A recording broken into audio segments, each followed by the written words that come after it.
हमारे हिना साहब हमारे आदरणीय हैं और प्रशांत किशोर जी भी आदरणीय हैं। वो लोग बड़े लोग हैं। अगर हिना साहब उनके साथ आती है तो उनका स्वागत है। हम लोग हमारे हमारे जन सुराग समिति के तरफ से, कमेटी की तरफ से मैं आग्रह करूंगा माननीय प्रशांत जी से, अगर हिना साहब अगर आपके साथ जुड़ना चाहती है, चाहे आप उनके साथ जुड़ना चाहते हैं, तो आप लोग सन्मय बनाइए। और भी चर्चा है सिवान की राजनीति से, हिना साहब जिस तरह से इग्नोर किया जा रहा है राजद से, तो क्या लगता है प्रशांत किशोर के नजदीक वो आ सकती हैं, या प्रशांत किशोर उनको अपने पार्टी जो बनेगी उसमें लाने की कोशिश करेंगे? जिस तरह से देखा जा रहा है कि हिना साहब के बिना जो मुस्लिम चेहरा, बहुत बड़ी मुस्लिम लीडर हैं और उनका एक चेहरा है, और शहाबुद्दीन साहब के नाम पे वोट ट्रांसफर होता है, तो क्या लगता है क्या वे प्रशांत किशोर के साथ आ सकती हैं? देखिए, शहाबुद्दीन साहब क्या थे, क्या किए, उस पर तो हम चर्चा नहीं करेंगे, लेकिन हमारे हिना साहब हमारे आदरणीय हैं और प्रशांत किशोर जी भी आदरणीय हैं। वो लोग बड़े लोग हैं। अगर हिना साहब उनके साथ आती है तो उनका स्वागत है। हम लोग हमारे हमारे जन सुराग समिति के तरफ से, कमेटी की तरफ से जन अभिनंदन है, स्वागत है। आए तो उसके लिए और जन सुराग मजबूत होगा।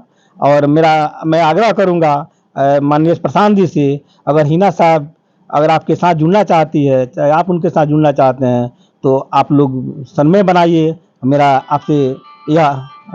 अपना सुझाव है। आप प्रशांत किशोर से मिले हैं, तो क्या आप इस बात का प्रस्ताव रखेंगे कि हिना साहब राजद से अलग होना चाहती है? वो कह चुकी हैं कि हम न्यूट्रल हैं, किसी पार्टी में नहीं है, तो क्या हिना साहब को लाने के कवायद आप शुरू करेंगे जनसुराज में? अगर हिना साहब से तो हमको बढ़िया से संबंध भी, संपर्क भी नहीं है, ना संबंध है बढ़िया। अगर उनके लोग हैं, उनको लोगों से आग्रह करेंगे कि आप लोग उनसे मध्यस्थता कीजिए।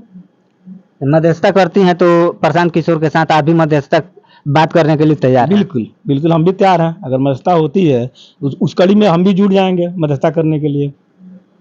और आप पहले पूर्व में उपेंद्र कुशवाहा के साथ ही हुआ करते थे, क्या वो वजह है कि आपने उपेंद्र कुशवाहा का साथ छोड़ा और प्रशांत किशोर का साथ थाम लिया?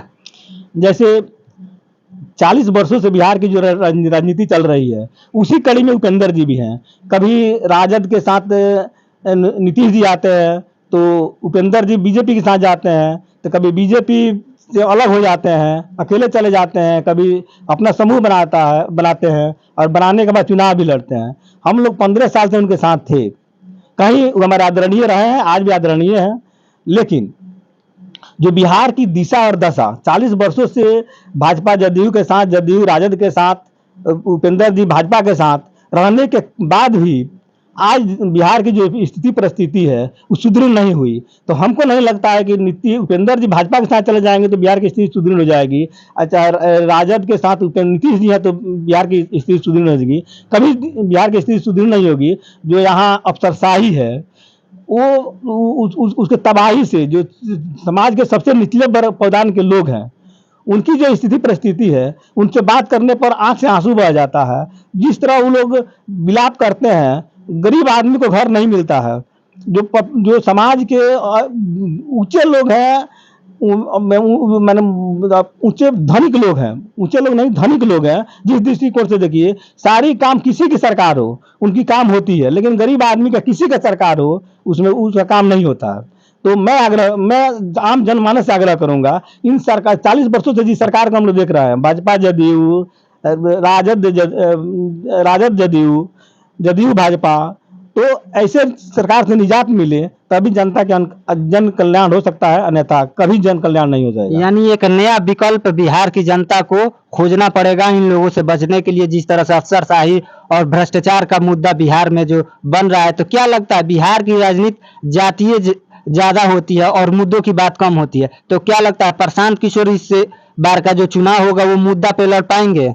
बिल्कुल, जाति धर्म से ऊंचे ऊपर उठकर प्रशांत किशोर जी का सोच है।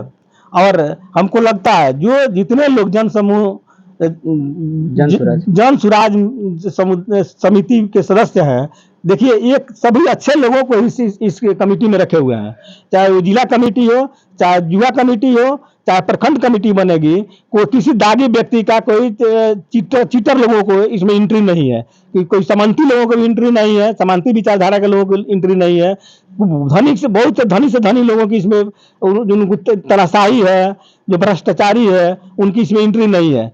हम जैसे छोटे परिवार के लोग, जैसे विरासत में हमको कुछ नहीं मिला है, अपने दम पर हमारे पिताजी किसान थे, हम एकदम छोटे परिवार से है, मात्र किसान परिवार से आते हैं, उस परिवार के सदस्य को उन्होंने इतनी बड़ी जिम्मेदारी दी है, इसके लिए उनको कोटि कोटि धन्यवाद और बधाई। तो ये थे रामदुलार वर्मा जी, जिन्होंने बताया कि आने वाले जो लोकसभा चुनाव है उसमें प्रशांत किशोर की जो जन सुराज है वो आने वाले चुनाव में बहुत ही मजबूती से चुनाव लड़ेगी। और देखने वाली ये बात है कि आने वाले समय में क्या जनता जन सुराज को और प्रशांत किशोर को वोट देगी और अपना समर्थन देगी।